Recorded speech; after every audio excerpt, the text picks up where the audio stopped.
Alright, well this is the first video I'm shooting with the GH6, just after I got it from Aaron, maybe a few hours later. And yeah, I'm just using the settings that he had it set on.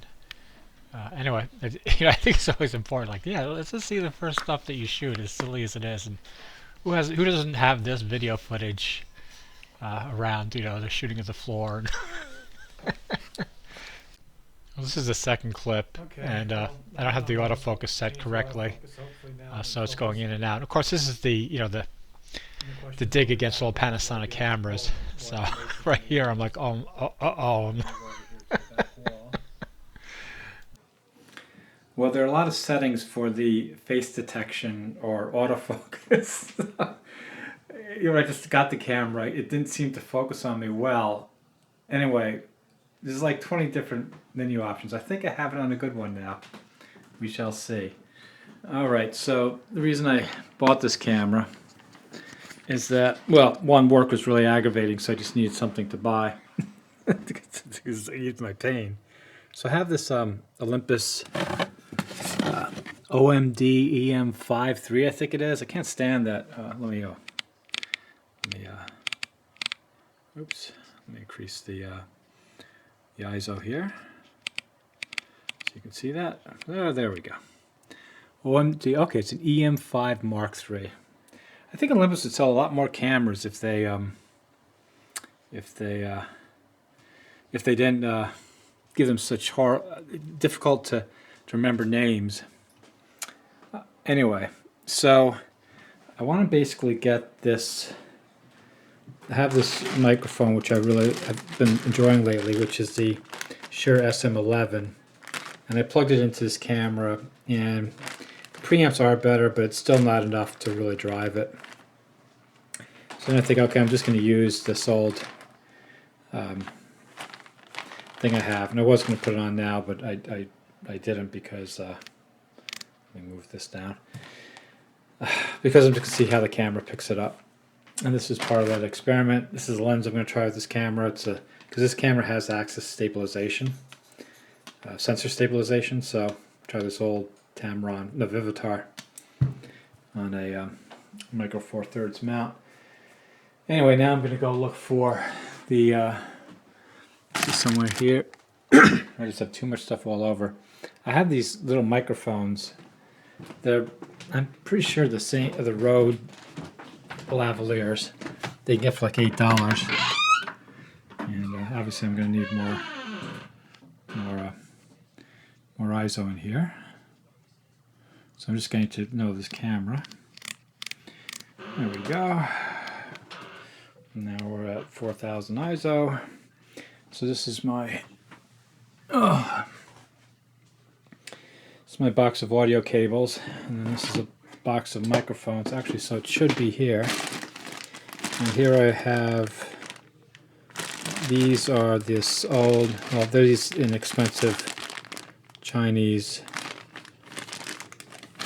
lavs. This is a nice lav I have that my daughter lost. I guess I just keep the box just to. This I might use. This is a USB generated, but it has a really long cord, so I should put this aside. And let's see these undercover things. And yeah, so not a big neat, not a very neat. This is for like a dead cat tests. I was experimenting with this and broke it. It was only $15. I'll get back to that one day. Yeah, I'm not going to use that for now, so I'm going to put that aside. I know I have these other. Well, I don't think it won't be in here because these are just cables. This is the box that those other labs came in. I was just showing. So where are the good labs that I have? Where did I put them? I'm pretty sure they're not in here. So this is stuff that I temporarily took out. I was going to use the camcorders for this stuff, but I don't remember why. Oh yeah, because it's not as easy to set the exposure. Are these those mics? Yeah, actually these might be those mics. Let me see. I can tell because I'm just put the camera over here.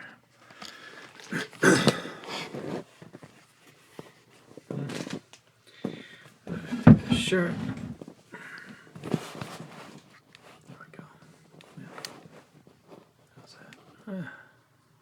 That's good enough. Okay, so we're going to look at these. The other reason I can't do videos is if I talk for even like this during the winter for more than like 30 seconds, I start coughing. So are these the... Yes, these are those, because see there... Let's just pick this up. No, because it's doing my face. I took my face close to it. Anyway, I'll take my face out of it. Will it pick it out? No. Oh well. Anyway, that's asking too much. Anyway, they're very... it's like heavy metal. Heavy metal. It's just a substantial construction. And the clips are very nice. $8, they work really well. So I'm going to use these with that camera. I'm going to put an extension cable on them. And that's what I'm going to do. So I now have the lav on into the camera, and I had this set mic power on, and it's at negative 12 dB, not 0. I put down negative 12 dB. So now when I'm talking, the peaks are around negative 12 dB, which I think will work very well. And you should be able to hear the difference between this and I was just talking to the camera directly. And now I'm going to go back into the other room where you can see the... Now, you might ask, well, why aren't you just putting on auto ISO? Well, I should actually. I'm going to do that now. But the reason I wasn't doing it before... And this is why you can't really be a one-person shooter. At least I can't possibly keep all this stuff in my head at the same time. So the reason I wasn't doing auto ISO... I need to put down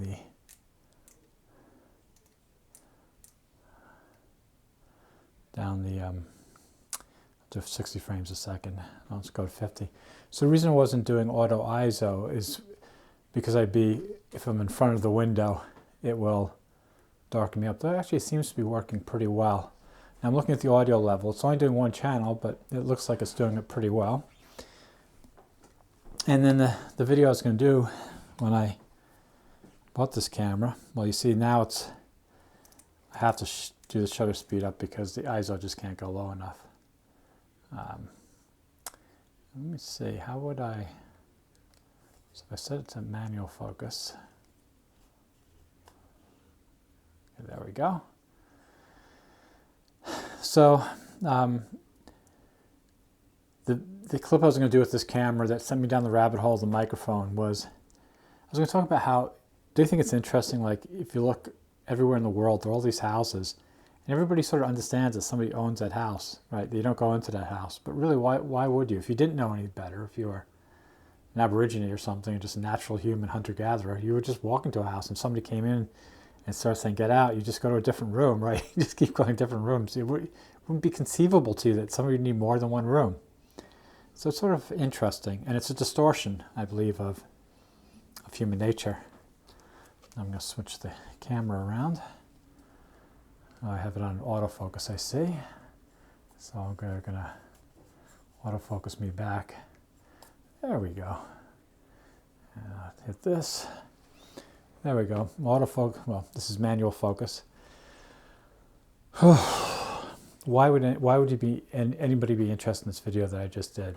I don't know. I mean, I'd be interested in it. So why don't I trust that other people would be interested in it? I mean, I know it's stupid, but still, I'd be interested in it. It's a fascinating thing what we think others will or will not be interested in the stuff that we do. Okay, I've been using this camera for about 15 minutes, and I'm seriously blown away. So, again, the reason I got it is because work was really hard and I just needed something. And work is almost over, and I was hoping the guys telling me just back out because I knew like in 10 minutes I wouldn't care. So anyway, when I did get it, and we submitted the project, I regretted getting it. But now I don't regret it. And I'm going to explain the reasons why. I've just learned in 15 minutes. I may have been wrong about this stuff, but anyway. When I first used it, yeah, the focusing was a big problem. But once I figured out how to adjust it correctly, it works well. A problem I had while I wasn't using auto ISO was that it was picking up the, well, it was picking up the back thing, but I noticed that actually it has a separate thing you can set for the exposure, so I just set that to my face and it doesn't get confused. Wow, incredible. And you know, again, this is stuff I'm figuring out without even looking at the manual or watching YouTube videos. The other thing is that the mic on the camera is really good. Like, you know, the lavalier sounds what I would expect it to sound, but I do like the exact mix of sort of background echo and my voice. Anyway, I'm very, very happy with the camera's microphones, so I'm only using those right now. I'm not even talking very loud. So when I want to explain the difference between this camera and other cameras I have, I'm going to use my cell phone. So I figured I'd use this as an opportunity to show you how I set this up. So I have the Shure. I'm not even going to try and remember what MXVQ whatever 2 it is. And I have this, so I have the Shure SM11 attached to it. So I'll attach this to, I want to do a whole separate video rant, but now see, it should be increasing the oh, it is increasing the ISO. Okay. So the and then I take this. It goes, you know, the SM11, which needs like 60 dB of preamp gain to work properly. So it's in this the new Shure thingy, and I plug this into the phone, and it will detect. The new Android phones, the new Samsung phones, do a great job of just detecting, you know, the mic, the USB mic if you plug it in for anything. And now I'm going to go into the camera more. Well, let me see if you can see this. So I go into camera more. This focusing in. So go into director's view, and so now it's going to record both me and what it sees is two different separate files. So I'm gonna pull this aside, so now you can see the camera that I'm, well,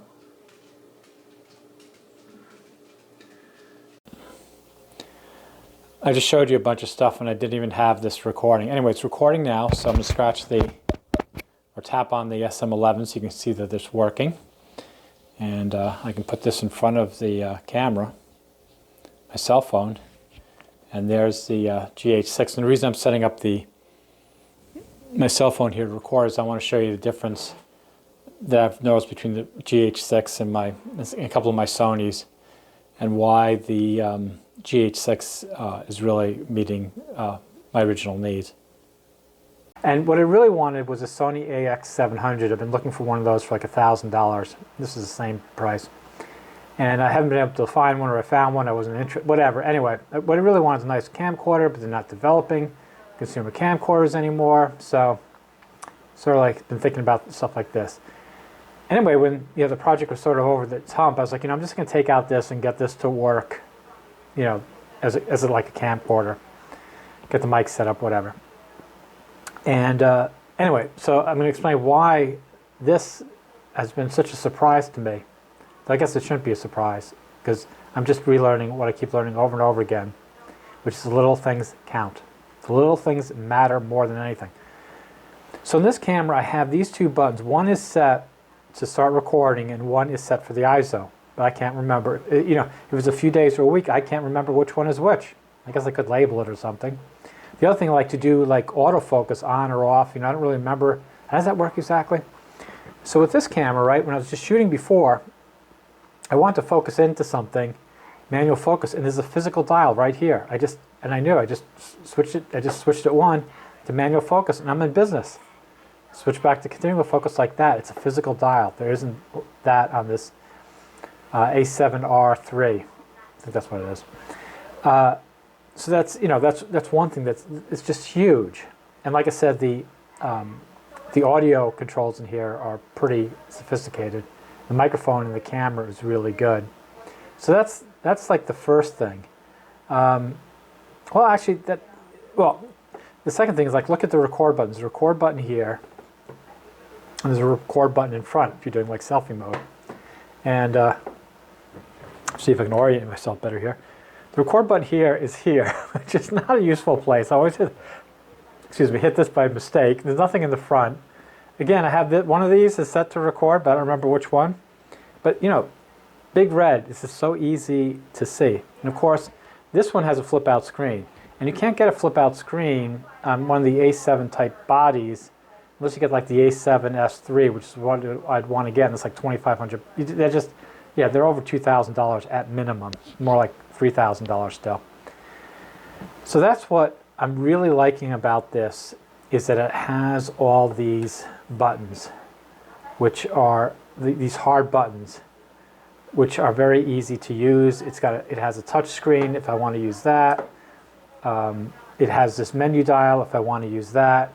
So the ergonomics in the menu of this GH6 are, like I said, I pick it up, I don't know anything about it, and within 15 minutes, I'm getting up to speed way faster than this. I use Sony's all the time. Like I'm basically been a Sony shooter mostly for 5 years now. And like I said, it takes me a little while to remember where I'm at. But a hard button you don't have to remember, ever. MFCS, that's all you need to know. But it's not on this. It's just that little thing. Oh, same thing, ISO button. Like I said, one of these buttons I have for ISO, here it's labeled, right? You have ISO, you have, you know, if you want to decrease your shutter aperture, if you program it, whatever, and then white balance, right? There's white balance right there. So that's all these dials over here. Again, the ergonomics of this are incredible, and the reason I'm not glad I didn't get the camcorders. I'm shooting ProRes 422 HQ on this. Is about like 150 megabytes per sec, something like that. Anyway, that's a perfect balance of quality for me and ease of video editing and stuff like that. So being able to shoot ProRes on this is a huge deal for me, at least. Again, you know, that's some pretty powerful machines. The H.264, 265 technologies come a long way still. ProRes. So, yeah, that's a great thing. And then being able to shoot 4x3, the whole sensor, being able to shoot the whole sensor in video. I know I'll definitely use that. Again, another thing I'm not going to get from the camcorder. So, yeah, I'm pleasantly surprised at the GH6 as today's inexpensive high-end camcorder replacement camera. Well, I guess, yeah, if I got the lens with it too, the lens would be another $1,500. It's still about the same price as the AX700 new.